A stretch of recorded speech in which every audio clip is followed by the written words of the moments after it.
الحمدللہ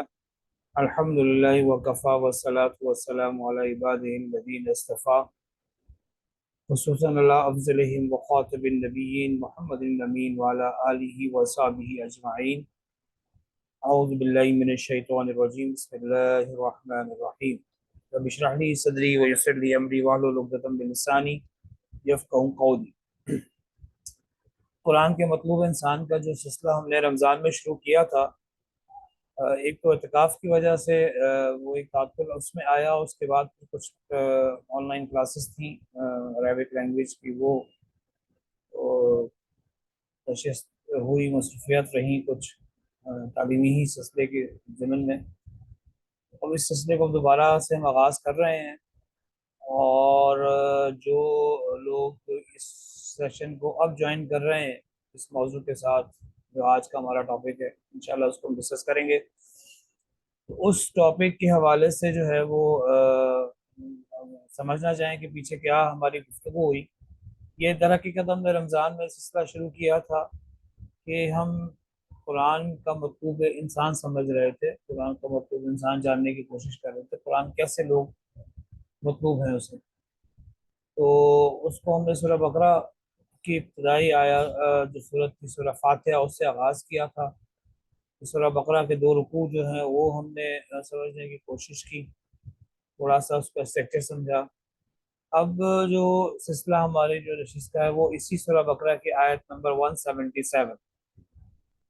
یہ ایک طویل ترین آیت ہے، پوری ایک آیت ہے، یعنی کہ کئی آیتیں، جیسے میں نے آپ کو پہلے بھی جب تعارف قرآن کے ضمن میں بات ہو رہی تھی، آیتیں بہت چھوٹی بھی ہیں اور طویل بھی ہیں۔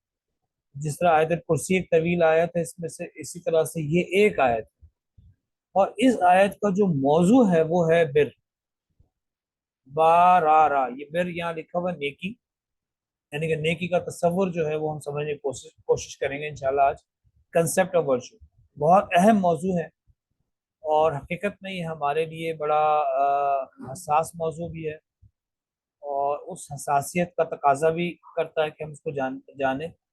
آج ہم اس کے اوور ویو لیں گے کہ اس موضوع میں ہم نے کیا کچھ سمجھنا ہے، وہ ہم اس کا ایک آؤٹ لائن جو ہے وہ انشاءاللہ ہم کر لیں گے۔ اس کے بعد پھر دوسری نشست میں ہم اس موضوع کی مزید تفصیل کو جو ہے وہ سمجھنے کی کوشش کریں گے۔ یہ عربی زبان میں بر جو ہے وہ کہتے ہیں نیکی کو، اس پہ زبر ہوا بر، اس کے معنی ہوتے ہیں خشکی۔ مادہ دونوں کا روٹ لیٹر ایک ہی روٹ لیٹر اصل میں عربی زبان میں ہم پہلے بھی ذکر کر چکے ہیں کہ عربی زبان کے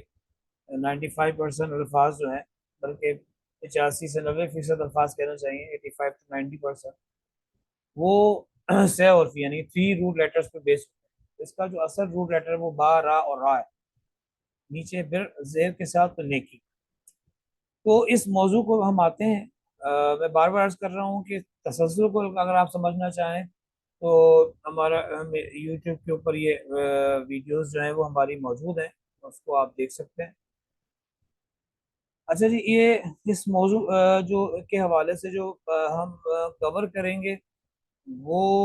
موضوع جو ہے وہ اس میں سب سے پہلے جو چیز ہماری آئے گی وہ ہے کہ نیکی کیا ہے۔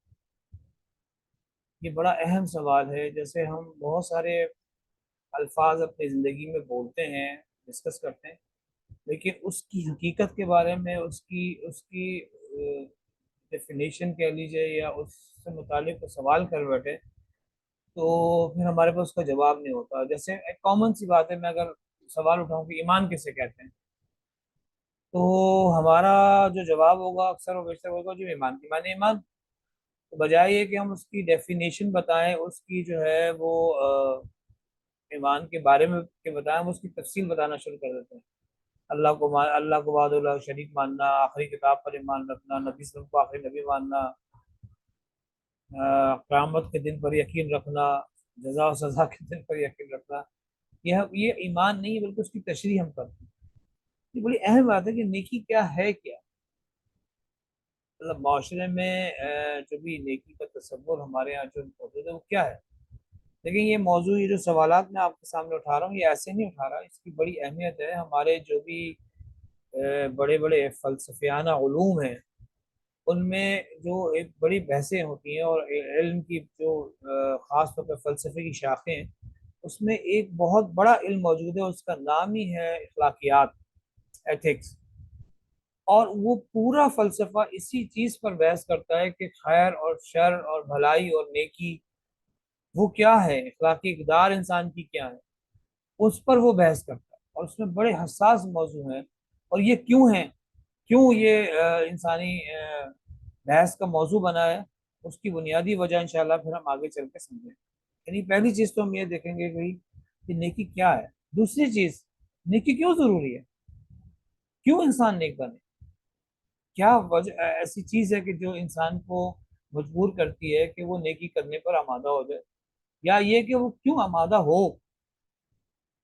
ہمارے میرے پاس دو روٹی موجود ہے تو عقل منطق کا تقاضا یہ ہے کہ ایک روٹی میں ابھی کھاؤں اور ایک روٹی جو ہے وہ میں شام کے لیے رکھوں، تو میں وہ کیوں بچی ہوئی روٹی جو ہے اپنے کسی ضرورت مند بھائی کو دوں، کیوں؟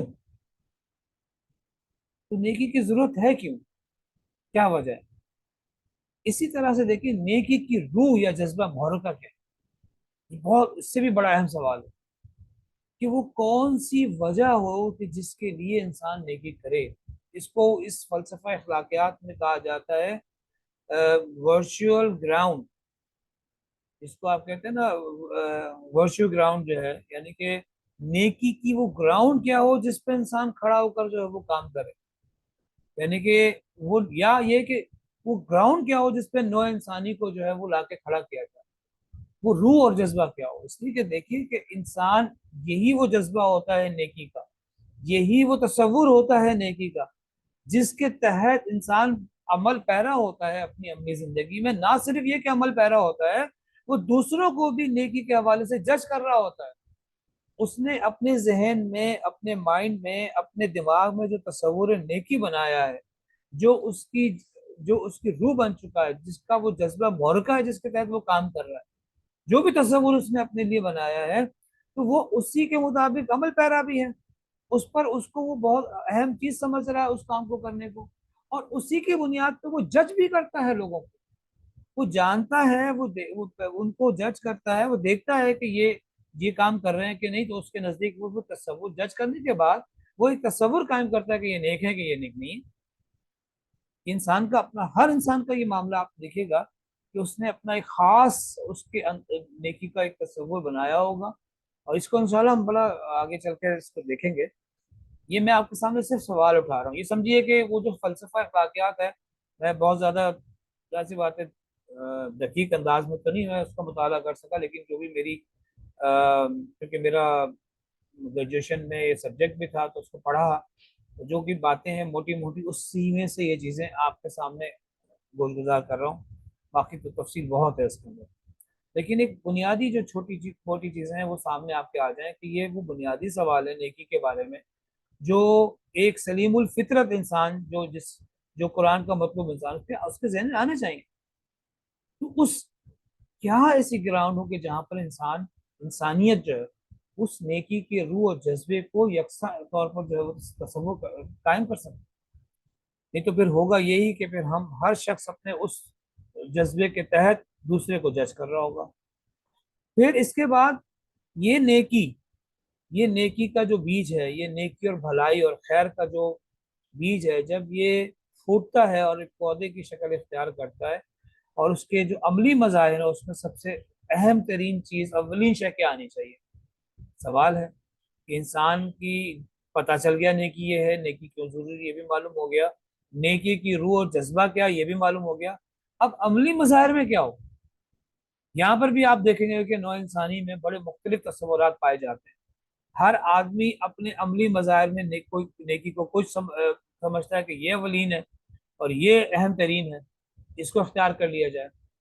یہ بڑا اہم سوال ہے، اس کو ہم دیکھیں گے جب معاشرے کا ہم جائزہ لیں گے آگے دوسری نشست میں، تو وہاں ہم اس معاشرے کے جو معاشرے کے طبقات ہیں ان کا ہم تصور قائم کرنے کی تصور غور کریں گے ان کی زندگیوں پر، تو ہم جانیں گے کہ کیسے انہوں نے اس تصور کو جو ہے اپنی عملی زندگی میں رائج کیا، اور اس پر لوگوں کو کیسے اپنے لیے اس نیکی کو اختیار کر کے اسی پر سمجھا کہ یہی سب کچھ ہے۔ تو نیکی کے عملی مظاہر میں سب سے اہم ترین اور اولین شے کیا ہو، تو پہلا سٹیپ کیا ہو، پہلی سیڑھی کون سی ہو نیکی کے عملی مظاہر میں سے؟ پھر اس کا اہم ترین یہ کہ نیکی کی اعلیٰ چوٹی کون سی ہو، یہ تو پہلی سیڑھی کی ذکر تھا. پھر اعلیٰ مقام نیکی کا کیا ہوگا؟ یعنی کہ ایک تو سمم بونم ہوا، ایک highest good and highest virtue کیا ہوگا؟ کہ نیکی کے ضمن میں سوال بڑے اہم نوعیت کے حوالے اور اس کی اہمیت اسی اعتبار سے بہت زیادہ ہے کہ اس کے تصور میں نہ ہونے. دیکھیے کوئی شخص اپنے فہم کے اعتبار سے ہو سکتا ہے کہ کسی ایک چیز، چھوٹی سی چیز کو اعلیٰ چوٹی سمجھ لے اور اسی پہ لگاؤ. یہ ایک بنیادی سوال ہے، یہ سوالات ہیں جو آپ کے سامنے رکھے ہیں. ویسے تو بہت سارے سوالات ہو سکتے ہیں نیکی کے ضمن میں، تو یہ ایک عملی موضوع بھی ہے، اہم ترین موضوع بھی ہے، اور میرے لیے آپ کے لیے بھی ہے. اور انشاءاللہ اگلی نشست میں ہم یہ جانیں گے. آج تو ہم نے یہ آؤٹ لائن دیکھی ہے، میں نے تھوڑی نشست رکھی اس لیے کہ تاکہ اس کی آپ لوگوں کو پھر آگے بھی جیسے کہتے ہیں نا کہ تڑپ محسوس ہو کہ آیا ہم اس کو جانیں. انشاءاللہ اس کو ہم آگے اس جو دوسری نشست میں ہم اس کو کریں گے. تو یہ بات سمجھ لیں کہ یہ ہمارے ہاں ایک ویسے اگر انسان وہی بات ہے کہ وہ بابر کے اشکوش کے عالم دوبارہ اس کہ آدمی جیسے زندگی گزار لے. میں نے آپ کو بتایا تھا کہ سلیم الفطرت اور سلیم العقل انسان اگر اس دنیا میں اگر آپ آ گئے ہیں تو اس دنیا کو گزارنے کے دو طریقے ہیں. ایک طریقہ تو یہ ہے کہ انسان کھائے پیے، شادی کرے، بچے پیدا کرے، اپنی ذمہ داریوں کو سمجھے، گھر بنا لے، بچوں کی شادیاں کر لے، بس اسی طرح اس میں کوئی خیر بھلائی جو ہے فطرت انسان کی نیکی تو کر رہا ہے اور سمجھ رہا ہے کہ بہت کچھ کر رہا ہوں. اور ایک یہ ہے کہ نہیں، سلیم الفطرت اور سلیم العقل انسان ہے، وہ سوچتا ہے کہ میں کیوں آیا ہوں دنیا میں، کیا میری جو ہے وہ اس دنیا کے اندر جو اتنی بڑی کائنات اللہ تعالیٰ نے بنائی ہے وہ صرف اس لیے کہ میں آؤں، کھاؤں، پیوں اور شادی کروں، بچے پیدا کروں یا چلا جاؤں. سوچوں مت اور مت کروں، کوئی شاید نظر آئے بھی تو نگاہیں پھیر لوں، بس اپنے کام سے کام رکھوں، اپنے بیوی، اپنے بچے، اپنے ڈاکٹر. کیا یہ زندگی کا مقصد ہے یا کچھ اور مقصد ہے؟ تو جو شخص بھی اس دنیا میں اگر موجود ہے اور غور و فکر کرتا ہے، وہ گوشت پوش کا انسان ہے، وہ صرف حیوانی جبلتوں پر مبنی ایک اینیمل بینگ نہیں رہ گیا ہے، اس کے ذہن میں یہ باتیں آنی چاہیے. تو اللہ تعالیٰ سے دعا ہے کہ اللہ تعالیٰ میری زبان سے کوئی الفاظ غلط نکل گئے ہوں تو آپ کے ذہن سے محف کر دیں اور مجھے اس پہ معاف رکھیں، اور اللہ تعالیٰ میرے اور آپ کے لیے اس کو جو ہے خیر بنائے. تو انشاءاللہ اگلی نصیحت میں ہم یہ جاننے کی کوشش کریں گے کہ پھر یہ جو تصورات ہیں یہ نیکی کے، یہ کیوں اتنے پیچیدہ ہیں، کیوں ہر بندہ اپنے اپنے تصور نیکی کو لیے بیٹھا ہے اور اسی پر وہ سارے جسے کہتے ہیں نا فتوے لگا رہا ہے، سارے ججمنٹ کر رہا ہے. تو اس کو بھی جاننے کی کوشش کریں گے. اقول قولی ھذا واستغفر اللہ لی ولکم ولسائر المسلمین والمسلمات. السلام علیکم ورحمۃ اللہ وبرکاتہ.